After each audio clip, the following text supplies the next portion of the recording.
Welcome to the deep dive. Today we're getting into something pretty heavy. We've got a stack of sources here about famous romantic relationships that were just cut tragically short.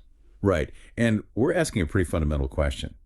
Does being rich and famous somehow protect you from, the devastating randomness of fate? Spoilers. It doesn't. Not at all.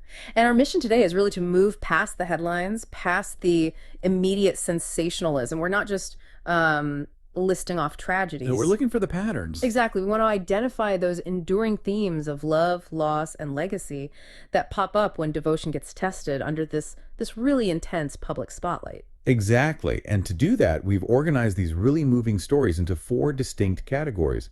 They're based on the type of loss and, maybe more importantly, how the surviving partner responded. So by the end of this deep dive, you should have a clear framework for understanding celebrity devotion when it's under extreme pressure. Let's unpack this. Okay. Okay, so our first category is maybe the most jarring. We're calling it the abrupt end. These are the relationships that were just violently or suddenly cut short. An accident, a shocking circumstance, often right when the couple was at a peak, you know? Right, about to start a new chapter. And the thing that defines this category is just the shock, Yeah. the unfinished business. Totally. I mean, think about the immense sudden loss of Steve Irwin. A crocodile hunter, Of course, 2006. he was just 44, Yeah. killed by a stingray barb. Yeah. It was a complete fluke accident that, nobody could have seen coming. And what really defines the aftermath is Terry Irwin's response. It's this almost preemptive grief management. Yeah, the sources are really clear that she came out and said she might never remarry.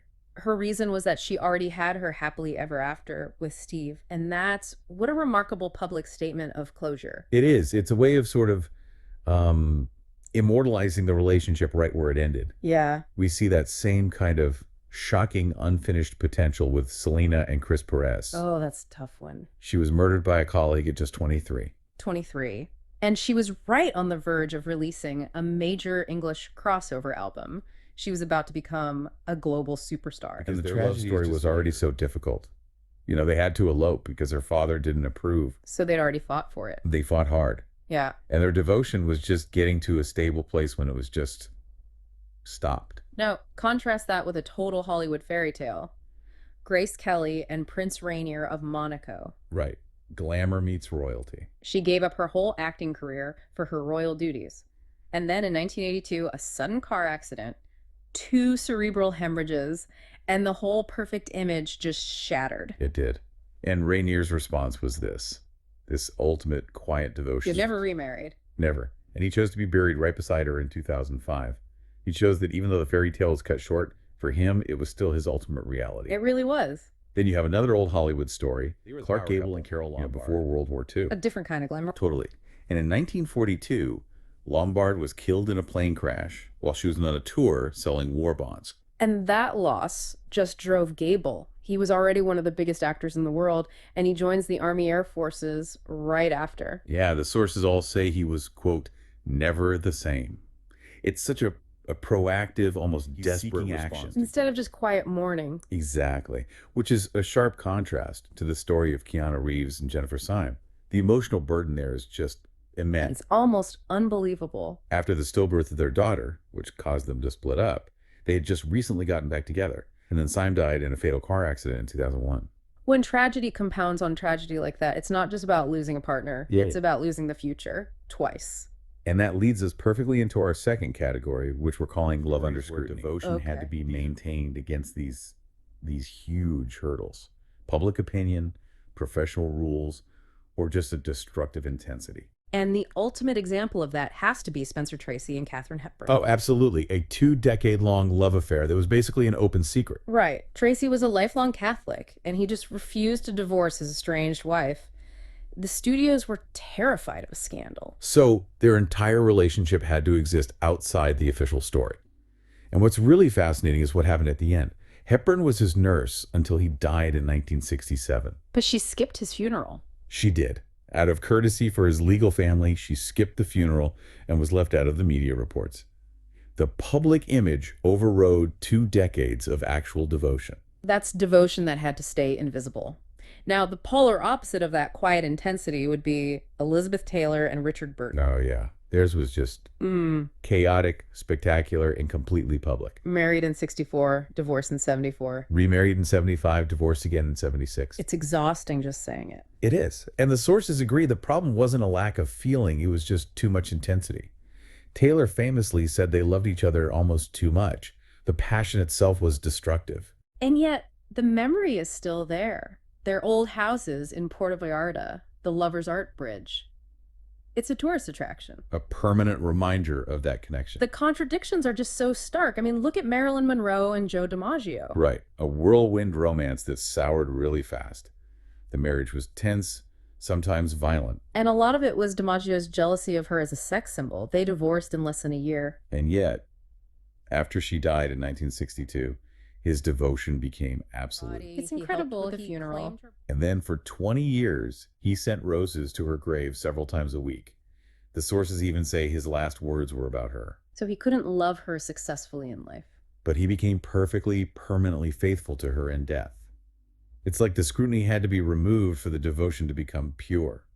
That's a chilling thought. We see that same kind of complexity with Laurence Olivier and Vivien Leigh. Another complicated one. Their love was just constantly hit by career issues, infidelity, and Lee's really severe struggle with bipolar disorder. They divorced in 1960. They both found new partners. But when she died from tuberculosis in 1967, Olivier rushed to her side. And the reports say he was hysterical and shattered for hours. The legal separation meant nothing. The emotional bond was still there. okay, moving on to our third pattern, channeled grief. This is where the surviving partners turn their pain into a visible public purpose. Right. They often end up completing a mission, professional or humanitarian. And you have to wonder if this is unique to being a celebrity, right? Does that public stage kind of compel you to turn private pain into public work? It's a great question. It certainly ensures the life's work doesn't die with the person. A really gut-wrenching example is Patton Oswalt and Michelle McNamara. Yes. Michelle's whole life's work was investigating the Golden State Killer. She captured it all in her manuscript, All Be Gone in the Dark, but it was unfinished. And after her sudden death in 2016, Oswald took on just the painful task of getting it finished and published. That's not just editing a book. No, it's finishing your late wife's mind's work. It's a tribute, but one that must have required just tremendous pain to create. We see a similar thing, that dedication to advocacy, with Gene Wilder and Gilda Radner. A very happy marriage, but Gilda spent almost a year being misdiagnosed before they found out she had ovarian cancer. And she died in 1989. And Wilder channeled all of his grief and, frankly, his anger into action to make sure other women wouldn't suffer that same kind of diagnostic delay. It's a direct institutional response to a preventable tragedy. Exactly. Then there's Liam Neeson and Natasha Richardson, a devastating loss in 2009. She died from internal bleeding after what seemed like a minor skiing accident. It's just total shock. But Neeson found this powerful, immediate comfort in the fact that her organs were donated. They saved 3 people. And he said that was a terrific feeling and something she would have been pleased with. Its loss immediately channeled into life. Yes. And finally, Pierce Brosnan and Cassandra Harris. She died in 1991 from ovarian cancer, and he's been a dedicated advocate for awareness ever since. But the heartbreak in that story is the repetition. It's devastating. His stepdaughter, Cassandra's daughter, also died from the same disease in 2013. The mission just becomes this permanent part of his life story. And our final category today is the test of vows. Right. This is about that enduring, profound devotion that's required when tragedy involves long-term illness, disability, and really intense caregiving. This often forces a complete identity shift on the survivor.